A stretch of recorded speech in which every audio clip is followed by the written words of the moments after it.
A very good afternoon. Welcome to another edition of Lunchtime News on MTV Sports with News First. I'm Shahan Jurangpati. Let's start off with a look at your headlines this afternoon.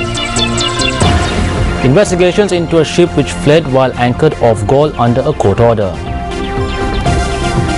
The India-Sri Lanka Joint Committee meets in New Delhi. Vegetable prices remain high. The trial of 5 men charged with the gang rape of a medical student in Delhi commences today. Now for a detailed look at those stories, the Ministry of External Affairs has requested the Iranian government to apprehend a ship which had fled after it was ordered by court to anchor in the seas of Galle. Director of Merchant Shipping Ajit Sinivaratna said the ship had weighed anchor and fled on the 17th of this month. The ship, which was flying an Iranian flag, was ordered to anchor in the seas of Galle following an order issued by the Commercial High Court in Sri Lanka over charges of failure to make a payment to a German bank. The Director of Merchant Shipping, Ajit Sinivaratna, also refuted claims that the ship was apprehended in international waters. He says that all existing documentation points to the fact that the vessel was apprehended while in Sri Lankan waters. A joint committee meeting between Sri Lanka and India is to take place in New Delhi today. A group including Minister of External Affairs Professor J.L. Piris will be representing Sri Lanka at the meeting. Secretary to the Ministry of External Affairs Karunathilaka Amnugama said that the meeting will be held today and tomorrow. The two countries last held the Indo-Sri Lanka Joint Committee meeting in 2010. The Secretary to the Ministry of External Affairs added that strengthening economic ties will be a major topic. Therefore, a delegation from the Ministry of Economic Development will also be joining the meeting. Floods triggered by heavy rains inundated several houses in the Tahanchivawa area in Thangol last night. 8 houses in the Tahanchivawa area located on Thangol Kandurupokuna Road were inundated.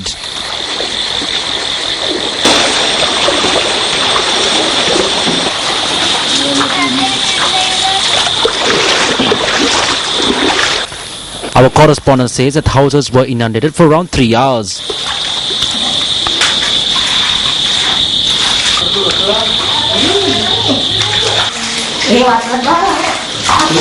The Department of Meteorology says that strong winds can be experienced in the island, especially along the coastal areas due to the northeastern monsoon condition. The inclement weather experienced over the past several days caused immense loss to life and property.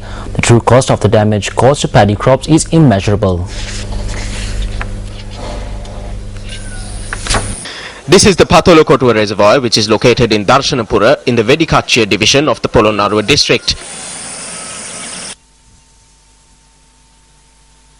Following reconstruction, the reservoir was handed over to the public on the 29th of December 2011. 1 million rupees was spent on the reconstruction of this reservoir.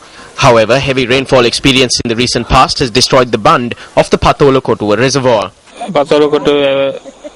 After the bund of the Patolokotua reservoir broke, large areas of our paddy fields were harmed. The pathways were also washed away. Area residents say that although a waterway has been constructed to carry excess water from the reservoir, this waterway has presented another problem. They repaired this reservoir 4 times. It was built through our Farmers Association. There are now cracks on all 4 walls of my house due to this water. Then they dug a waterway. They allocated money separately for this. Now the waterway brings water back to the reservoir. The residents of Darshanapura ask that the authorities take steps to rebuild the bund of the reservoir and protect their crops. Now in one of our headline-making stories, prices of vegetables remain high at the main economic centers in the island. Traders point out that the high prices have been caused by a shortage of vegetables supplied to the market. Now they believe that the situation could worsen. Several days after the prices of vegetables increased, News First visited the Megad Economic Centre again yesterday to take a first-hand look at the prevailing situation.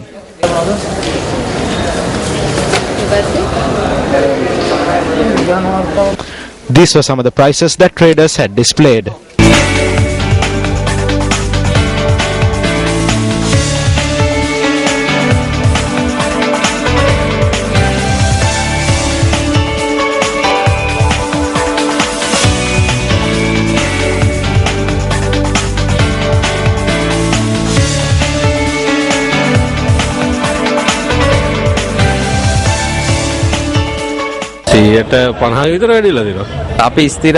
For those of us who receive fixed incomes, the income will remain the same.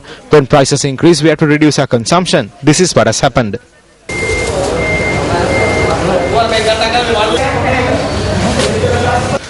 Traders say there has been a reduction in the number of consumers arriving at the economic centers. බඩු විල නැග්ගට බඩු විකිරෙන්නේ නැහැ. මිල වැඩි නිසා. වැඩි ලොකු ලාභ නැහැ ඉතින්. මේ ගල්ලාට අපි රුපියල් 500 තාමත් විකුණන්නේ. Traders believe that the current situation will prevail for several months. Consumers say that due to this, there is a need for a proper price control mechanism.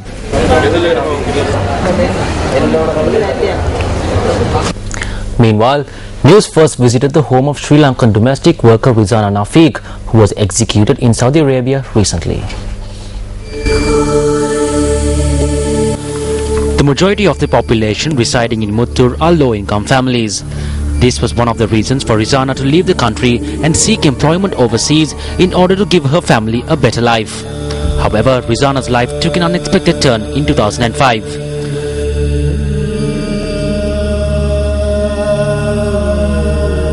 Rizana obtained her primary education at the Shafi Nagar Imam Shafi College, where she began schooling in 1993.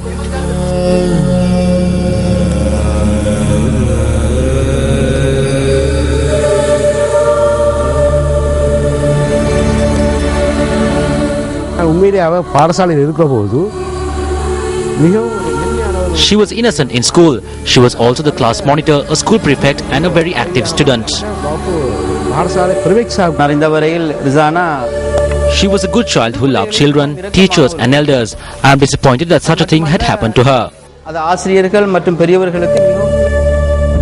This is a letter Rizana had written to her parents in 2010, denying allegations leveled against her of killing an infant.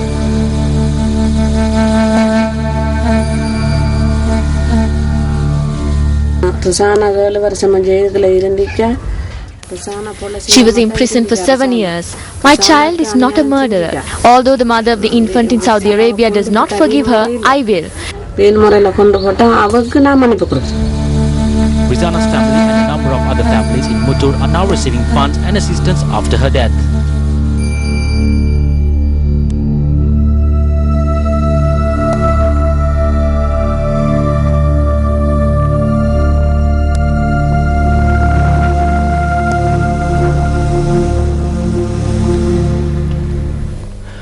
Moving on to the local news, 2 people were killed and another was injured when a motorbike collided with a bus in the area between Kailapatana and Madatugama in Kekirava on the A9 road. The police say that the accident took place at around 10:45 last night. 3 persons were travelling on the motorbike at the time of the accident. 1 person succumbed to his injuries upon admission to the Kekirava hospital, while another individual died upon admission to the Kandy hospital. The third victim is receiving treatment at the Dambula hospital. The bus driver has been arrested on suspicion in connection to the accident. Soon local news, railway services along the coastal railway line will be restricted to Alutgama and Kalatura North for 3 days, starting from the 25th of this month. Superintendent of Railways L.A. Ratnaika said that coastal railway services will operate from Colombo to Kalatura North on the 25th, 26th and 27th. Trains plying from Mathura will operate only to Alutgama. Ratnaika pointed out that railway services along the coastal railway line will be restricted to Alutgama and Kalatura North due to the renovation of a bridge in Magona. That's our lunchtime news bulletin. Thank you very much for joining us. I'm Shanjurang Padi. Goodbye. Have a wonderful day ahead of you.